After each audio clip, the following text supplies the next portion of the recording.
नमस्कार, न्यूज़ 31 में आपका स्वागत है। मैं हूं आपके साथ दीप्ति। आइए शुरुआत करते हैं खास खबर के साथ। मध्य प्रदेश सरकार की नई आबकारी नीति को लेकर शासन और ठेकेदारों के बीच अब अनबन की खबरें आना शुरू हो गई हैं।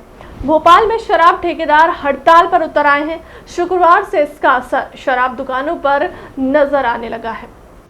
शहर के अधिकांश इलाके में शराब ठेकेदार ने अपनी दुकानों के शटर गिराकर हड़ताल कर दी है।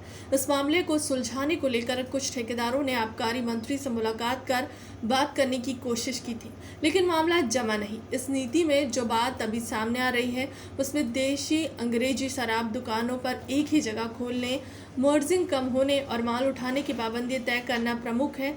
वही रूटीन चेकिंग के बहाने अफसर दुकान सील कर रहे हैं। आबकारी विभाग के अफसर गुरुवार रात राजधानी में शराब दुकानों की चेकिंग करने में भी पहुंचे थे। इस दौरान चेकिंग के बहाने कुछ दुकानों को सील करने की बात भी सामने आ रही है। इसी बात को लेकर शुक्रवार को कुछ ठेकेदार सड़क पर उतर गए थे और उन्होंने एक होटल के इस मामले को लेकर प्रेस वार्ता का भी आयोजन किया था। चेकिंग के दौरान ठेकेदार शराब की बिक्री भी नहीं कर पाए। इसके विरोध में दुकानें बंद की गई। इस कारण से शासन को काफ़ी राजस्व की हानि हो रही है। शराब ठेकेदार का कहना है कि 2021-22 में सिंगल ठेके की व्यवस्था थी, यानी एक ही ठेकेदार जिलों की दुकानों का संचालन करते थे। सर, वर्तमान में भाइयों, मेरी जो भोपाल जिले की पूरी सिवारी लीकर ने काम ले रखा है उसका संचालन पिछले 2 सालों से किया जा रहा है। पिछले 2 वर्षों से जिसका संचालन सिवारी लीकर कर रहा है।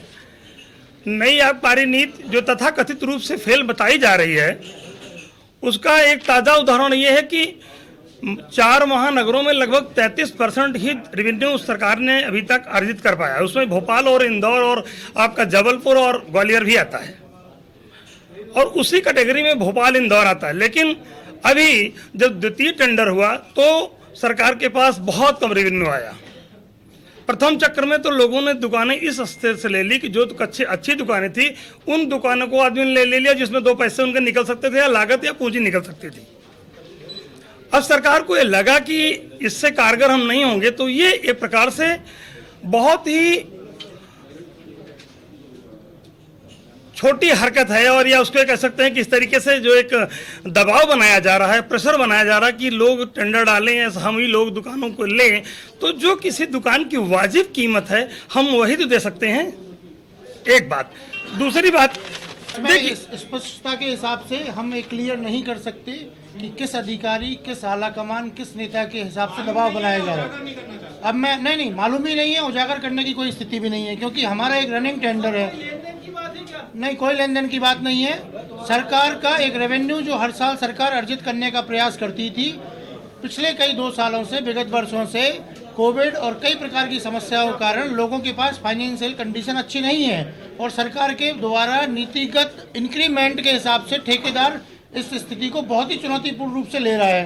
फंडामेंटली बहुत ही क्लियर है ये बात। हम अगर उस ठेकों को लेंगे तो हमारे घर बिकेंगे, मकान बिकेंगे, तो हम इंटरेस्टेड नहीं है कि सरकार की जो फेल्यूर पॉलिसी है उसके साथ we will go ahead. So we drop the plan, but still we are the regular contractor, legal regular contractor. But कल रात से सरकार जितनी तरीके से हम लोगों को परेशान कर रही है, इनफैक्ट इंदौर में, भोपाल में, वो बहुत ही पैथेटिक और पैनिक है। कल सरकार ने दुकानें बंद कराई, बिक्री को बंद किया, रेगुलर इरेगुलर चेकअप किए। कुछ भी प्रकार से सरकार दबाव बना रही है कि हम लोग उनके ठेके उठाएं। फंडामेंटल आपका जो क्वेश्चन था उसका आंसर यही है टेंडर में। तो फिर दबाव हम ही लोगों पर क्यों? कार्रवाई की वजह से दबाव लग रहा है। मुझे ऐसा लगता है, ऐसा है भी, ऐसा कभी हुआ नहीं। अभूतपूर्व रूप से पहली बार ऐसा हुआ है। इसके क्या कारण, क्या तलाशे जा सकते हैं और क्या वजह हो सकती हैं इसकी? फिलहाल क्लब तक की खबरों में इतना ही। देश दुनिया की तमाम बड़ी खबरों के लिए बने रहे न्यूज़ 31 के साथ। नमस्कार।